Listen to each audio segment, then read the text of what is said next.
Jack Hudson trudged home from school, his worn sneakers kicking up little puffs of dust from the uneven sidewalk. The 18-year-old carried a faded backpack that had seen better days, its fraying straps threatening to give way under the weight of his textbooks. The air was crisp with the arrival of autumn, the trees lining his small-town street shedding golden leaves that fluttered around him. Despite the beauty of the season, Jack felt the weight of his circumstances bearing down on him. The Hudsons weren't destitute, but they weren't far from it either. His mother worked 2 jobs as a waitress at the local diner and as a cashier at a grocery store, while his dad's construction gigs came and went unpredictably. College felt like a dream slipping farther out of reach with every unpaid bill that showed up in the mail. Jack wasn't sure how he'd ever afford it, no matter how many odd jobs he picked up after school. Lost in thought, Jack nearly missed the sound of shuffling feet and a soft, croaky voice calling out, "Young man, could you spare a moment?" He stopped and turned toward the voice, coming from the porch of a small, weathered house tucked between 2 larger, better-kept homes. An elderly woman stood there, her slight frame wrapped in a knitted shawl that seemed as old as she was. Her gray hair was tied back in a loose bun, and her deep-set eyes glimmered with a mix of curiosity and loneliness. "Yes," Ma and Jack replied hesitantly, approaching the gate. He wasn't used to being addressed by strangers, especially not elderly ones. "I'm Mrs. Evelyn Marsh," she said with a smile that was kind but slightly uncertain, as though she feared being rebuffed. "I've been watching you walk by every day after school. You look like a nice boy. I was wondering if you might help me with something." Jack hesitated. He had homework to do, and his job at the hardware store started in less than an hour. But there was something in Mrs. Marsh's voice, a quiet pleading that softened him. He asked, stepping closer. She gestured toward her overgrown front yard, where weeds had all but taken over the flower beds, and a broken bird bath sat lopsided. "It's just little things," she said. "My arthritis makes it hard to manage the yard anymore, and I can't lift heavy things like I used to." Jack glanced at the yard and then at Mrs. Marsh. "I can come by tomorrow after school," he offered, surprised by his own willingness. Her face lit up with a smile that seemed to erase years from her features. "That would mean so much to me," she said warmly. "I'll have some lemonade and cookies ready for you." Jack nodded and promised he'd return before continuing on his way home. As he walked, he felt a strange lightness that made him forget, for a moment, about his family's financial struggles. The next day, true to his word, Jack showed up at Mrs. Marsh's house with a pair of old gardening gloves he'd borrowed from his dad. She greeted him with a tray of lemonade and freshly baked cookies that filled the air with the comforting aroma of cinnamon and vanilla. For the next few hours, Jack worked on the yard while Mrs. Marsh sat nearby, chatting about her late husband, her travels in her younger days, and the neighborhood's history. Jack found himself enjoying her stories, her voice painting vivid pictures of a world so different from his own. As the weeks passed, their visits became a routine.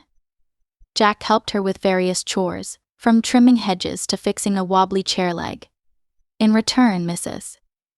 Marsh introduced him to things he'd never experienced: old jazz records that crackled on her antique turntable, recipes for homemade bread, and lessons in chess, a game she'd loved playing with her husband. "I don't have any family nearby," she confessed one afternoon as they sat on her porch, sipping lemonade. "It gets lonely sometimes. You've been such a blessing, Jack." Jack felt a pang of sympathy. He couldn't imagine having no one to talk to, no one to share life's little moments with. "I'm glad I can help," he said simply, though he didn't quite know how to express the warmth he felt toward her. Despite the joy these visits brought, Jack's own life continued to be a struggle. His mom's car broke down, forcing her to take the bus to work, which meant longer hours away from home. Jack's dad sprained his wrist on a job site, leaving him unable to work for weeks. The pressure to contribute financially grew heavier on Jack's shoulders. One evening, as he packed up his tools after helping Mrs. Marsh hang new curtains, she looked at him with a thoughtful expression. "Jack, you've got a good heart," she said. You remind me so much of my son when he was your age." "Where is he now?" Jack asked gently. Her face clouded for a moment before she answered. "He passed away many years ago." "A car accident," she paused, then added softly, "That's part of why I've been so grateful for your company. It feels like a piece of him has come back to me." Jack didn't know what to say. He placed a hand on her shoulder, offering silent comfort, and she smiled weakly before patting his hand in thanks. As he walked home that night, Jack thought about how much Mrs. Marsh had come to mean to him. What had started as a simple act of kindness had grown into something deeper, of friendship that crossed generations and filled a void in both their lives. Little did Jack know that this unlikely bond would lead to something that would change his life forever. The days grew shorter as autumn gave way to the crisp chill of early winter. Jack's routine visits to Mrs. Marsh's house had become a steady part of his life. What started as a sense of obligation had transformed into something he genuinely looked forward to. She wasn't just a neighbor anymore, she was a friend, someone who offered warmth and understanding in a way Jack hadn't known he needed. One afternoon, Jack arrived at her house to find her struggling with a box in her garage. The space was cluttered with old furniture, trunks and cardboard containers labeled in careful handwriting. "Mrs. Marsh, you should have waited for me," Jack said, hurrying to take the box from her trembling hands. She chuckled, brushing a stray wisp of hair from her face. "You're always rescuing me, aren't you?" Inside the box were faded photographs, letters tied with ribbon, and other mementos of a life well lived. She motioned for Jack to bring it to the living room, where they spread the contents across the coffee table. "That's my Henry," she said, pointing to a black and white photo of a young man in a military uniform. "He was my husband. We met at a dance just before he shipped out to Europe during the war." Jack listened intently as she shared stories about their life together, their struggles, their triumphs, and the quiet, steady love that had defined their marriage. "Do you miss him a lot?" Jack asked softly. "Every day," she replied with a wistful smile. "But having you around makes the loneliness a little easier to bear. You're like family to me, Jack." The words warmed him. But they also carried a weight he didn't quite understand. He had always seen Mrs. Marsh as someone he was helping, but in that moment he realized how much she had given him in return. As the weeks passed, Mrs. Marsh began to share more of her life with Jack. She taught him how to bake bread from scratch, a skill he quickly mastered, much to the delight of his mom and dad. She also insisted on teaching him chess, claiming it was a game every young man should know.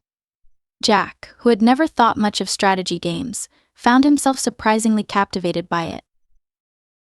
One evening, after a particularly hard-fought chess match that ended in Mrs. Marsh's victory, she said, "You know, Jack, I've been thinking about your future." He raised an eyebrow, surprised by the sudden shift in conversation. "My future. You've mentioned how much you want to go to college, but that money's tight," she said. "Have you considered applying for scholarships?" "I have," he admitted, "but even with scholarships, it's not enough. My family's doing the best we can, but it's just." Mrs. Marsh nodded thoughtfully. "You're a bright young man with a good head on your shoulders. Don't let money be the reason you give up on your dreams." Her words stayed with him long after he left that night. As winter deepened, Jack's family continued to struggle. His mom took on more hours at the diner, and his dad, now healed, worked double shifts whenever possible. Jack picked up extra hours at the hardware store, but the college fund he was trying to scrape together still felt woefully inadequate. One snowy afternoon, Jack arrived at Mrs. Marsh's house to find her seated at the kitchen table with a stack of papers in front of her. "What's all this?" he asked, setting his bag down. "Just some paperwork I've been meaning to sort through," she said, waving him over. "But before we get to that, there's something I want to talk to you about." Jack sat down, sensing the seriousness in her tone. "I've been thinking about what you've done for me these past few months," she began. "You've been such a kind, dependable presence in my life. I want to do something for you in return." "You don't owe me anything," Mrs. Marsh, Jack said quickly. I like helping you. I know that, dear, she replied with a smile. But I've made up my mind.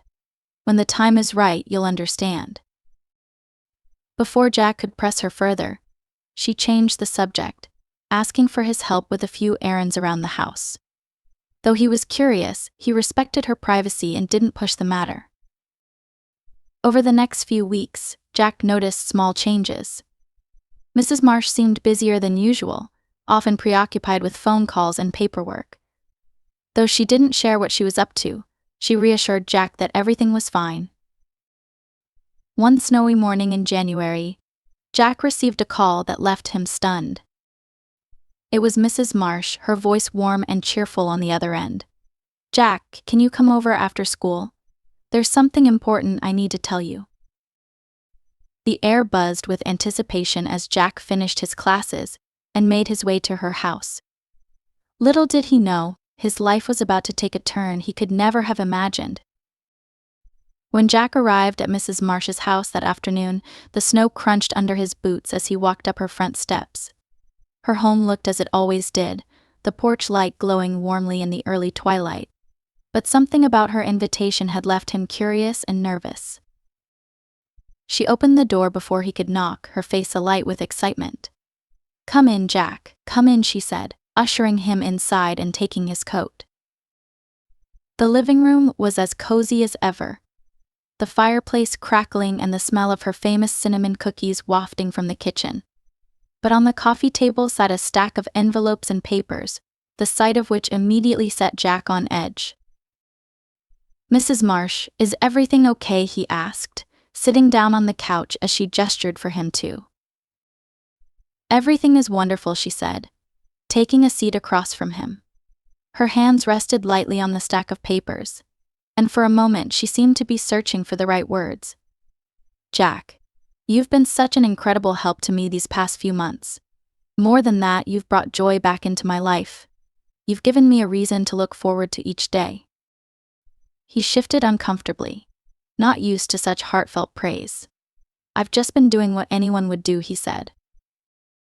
"No, Jack," she said firmly, her gaze soft but serious. "What you've done is extraordinary, and I want to show you just how much it's meant to me." She slid an envelope across the table toward him. "Open it." Jack hesitated, glancing at her for reassurance before picking up the envelope. Inside was a letter from a local financial institution, and as he scanned the contents, his heart began to race. "Mrs. Marsh," he said, his voice catching. "What is this?" "It's a college fund," she said simply, her eyes shining. $5,000 to help you pursue your dreams." The words barely registered. Jack stared at her, the letter trembling in his hands. "But why? I can't accept this, Mrs. Marsh. It's too much." "It's not too much," she said gently. "It's what you deserve. And it's something I can do. Something I want to do. Jack, I've lived a long life, and I've been blessed in many ways. This money is sitting in an account I set aside years ago, hoping I'd find the right person to give it to. That person is you." Jack shook his head, struggling to process what he was hearing. "But you've already given me so much. Your time, your kindness. And you've given me companionship, laughter, and a reason to wake up every morning," she interrupted. "This is my way of saying thank you. My way of making sure you have the chance to create a better future for yourself." Tears welled up in Jack's eyes as the weight of her words settled over him. "I don't know what to say," he whispered. "Say you'll accept it," she said with a smile. "And say you'll make me proud." Overwhelmed, Jack nodded, his voice too choked to respond. He reached across the table and took her hands in his, holding them tightly as gratitude and disbelief coursed through him. The days that followed were a whirlwind. Jack shared the news with his parents, who were stunned and deeply moved by Mrs. Marsh's generosity. His mom, who rarely had time to slow down, made a point of visiting Mrs. Marsh to thank her personally, bringing along one of Jack's freshly baked loaves of bread. As the winter melted into spring, Jack threw himself into college applications with a newfound sense of hope. He continued to visit Mrs. Marsh regularly, their friendship as strong as ever. She helped him practice interviews, proofread his essays, and encouraged him every step of the way. One day, after he received an acceptance letter from a state university, he rushed to her house, the letter clutched tightly in his hand. "I got in," he announced the moment she opened the door. Mrs. Marsh's face broke into a wide smile, and she pulled him into a hug. "I never had any doubt," she said. Jack's world, which had once felt so limited by financial struggles, now seemed full of possibility, and though he couldn't imagine how he would ever repay Mrs. Marsh for her kindness, he knew he would spend the rest of his life trying. But the journey wasn't over yet. Challenges still lay ahead, and Jack was about to discover just how much his friendship with Mrs. Marsh would continue to shape his path. The excitement of Jack's college acceptance lingered in the air for weeks. His family was overjoyed, but beneath their smiles lay the quiet worry of how they would manage the additional costs of books, supplies, and housing. Mrs. Marsh's generous gift had given Jack the push he needed, but it wouldn't cover everything. Jack, determined not to let his family bear the weight of his education alone, took on more shifts at the hardware store. He spent late nights completing scholarship applications, jotting down essays at the kitchen table under the dim glow of the overhead light. Mrs. Marsh noticed the strain on him during one of his visits. "You're burning the candle at both ends, Jack," she said, pouring him a cup of her signature chamomile tea. "You need to pace yourself." "I'll be fine," Jack insisted. "I'm just trying to make sure everything's covered. I don't want my mom and dad to have to worry about money any more than they already do." Mrs. Marsh studied him with a mix of admiration and concern. "You've got a good heart, Jack, but remember, success isn't just about hard work. It's also about knowing when to accept help." Jack gave her a small smile but didn't argue. As the months rolled by, Jack juggled work, his visits with Mrs. Marsh, and preparations for college. Despite the chaos, his bond with her grew deeper. She became his confidante, the person he turned to when the pressure felt like too much. One afternoon, Mrs. Marsh surprised Jack with a battered leather journal. "This was Henry's," she said, her fingers brushing the worn cover. "He used it to write down his thoughts, dreams, and plans for the future. I thought you might like to do the same as you start this new chapter of your life." Jack accepted the journal with reverence, moved by the gesture. "Thank you," he said. "I'll make good use of it." The journal quickly became a constant companion. Jack filled its pages with ideas for his future, reflections on his time with Mrs. Marsh, and dreams of the person he wanted to become. As summer approached, Jack received another unexpected call from Mrs. Marsh. This time, her voice carried an edge of urgency. "Jack, could you come over? There's something I'd like to discuss with you." When he arrived, she greeted him with her usual warm smile but seemed more serious than usual. On the table sat another envelope, smaller than the last. "I know you've been working hard to prepare for college," she began, "but I also know how overwhelming it can be to think about everything you need." She pushed the envelope toward him. "This is for the extra cost books, supplies, whatever else comes up." Jack opened the envelope and found a check for $1,000. His mouth fell open, and he shook his head. "Mrs. Marsh, I can't take this. You've already done so much." "You can and you will," she said firmly. "This is an investment, Jack. In you. I've watched you grow into an incredible young man, and I believe in your future." Tears filled Jack's eyes as he tried to express his gratitude. "I don't know what to say. I'll never be able to thank you enough." "You've already thanked me," she said softly. "By being who you are." That summer was a whirlwind of preparations. Mrs. Marsh insisted on helping Jack pack for college, offering tips and tricks she'd learned during her own son's college years. She even surprised him with a care package filled with homemade cookies, canned soup, and a hand-knitted scarf. On the day Jack left for the university, his family and Mrs. Marsh stood together in the driveway to see him off. Mrs. Marsh hugged him tightly, her frail arms holding surprising strength. "Go make me proud, Jack," she said, her voice thick with emotion. "I will," he promised, his own voice trembling. As Jack drove away, the journal sat on the seat beside him, a tangible reminder of the support and love that had carried him to this moment. But as much as Jack's life was changing, he knew his connection with Mrs. Marsh would always remain a guiding light in his journey forward. Life at the university was everything Jack had hoped for and more. For the first time in years, he felt like he was standing on solid ground, his future not just a vague possibility but a path he could see clearly. His days were filled with classes, late-night study sessions, and part-time work at the campus library. It was exhausting, but it was the kind of exhaustion that felt meaningful. Despite the demands of his new life, Jack made sure to keep in touch with Mrs. Marsh.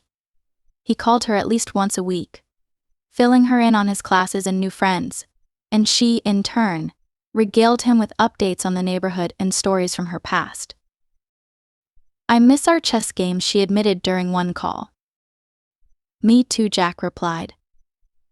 "But don't think I've forgotten your tricks. Next time I'm home, I'm coming for a rematch." "Big words for someone who's never won a match against me," she teased, her laughter warm and familiar. As the semester flew by, Jack found himself thinking often of Mrs. Marsh and all she had done for him. When he returned home for winter break, one of his first stops was her house. "Jack," she exclaimed, pulling him into a hug. "Look at you. College suits you." Jack spent the afternoon catching up with her over tea and cookies, but as the visit came to an end, he grew quiet. "Mrs. Marsh," he began, "I've been thinking a lot about everything you've done for me. I wouldn't be here without you." "You would have found a way," she said, waving him off. "No," Jack insisted, his voice firm. "I wouldn't have. You believed in me when I didn't believe in myself. You've been like family to me." Her eyes softened, and she reached out to take his hand. "You've been like family to me too, Jack. More than you know." That moment stayed with Jack as he returned to campus, spurring him to work harder than ever. He joined student organizations, excelled in his classes, and even started mentoring younger students who were struggling with the transition to college life. In his second year, Jack received another call that left him reeling. It wasn't from Mrs. Marsh but from a lawyer representing her estate. "Mrs. Marsh passed away peacefully in her sleep," the lawyer explained gently. "She spoke of you often, Jack. She wanted to make sure you knew how much you meant to her." Jack sat in stunned silence, his heart aching with the loss. The lawyer went on to explain that Mrs. Marsh had included Jack in her will, leaving him her house, along with a note written in her careful handwriting. "Jack, you've brought light into my life in ways I never imagined possible. My home is yours now, to do with as you wish. I hope it brings you as much comfort and joy as it did for me and Henry. Keep being the remarkable young man you are. With love. Gande, Evelyn." Oh. Jack visited the house during the next school break, stepping into the familiar space that now belonged to him. Everything was just as she had left it, from the worn chessboard on the coffee table to the photographs lining the walls. He spent hours walking through each room, memories flooding back with every step. The house felt like a gift, not just of shelter but of love, a reminder of the bond they had shared. Over time, Jack decided to use the house in a way he knew Mrs. Marsh would have approved of. After graduation, he turned it into a community center for senior citizens, a place where they could gather, share stories, and find companionship. He named it Evelyn's Haven in her honor. Years later, standing in the doorway of the bustling center, Jack watched as seniors played chess, painted, and laughed together. The joy in the room was palpable, and Jack felt a deep sense of fulfillment. Mrs. Marsh had given him so much more than financial support. She had given him a purpose, a belief in the power of kindness and connection. As he greeted a new visitor, Jack knew her legacy would live on, not just in the building but in every life it touched.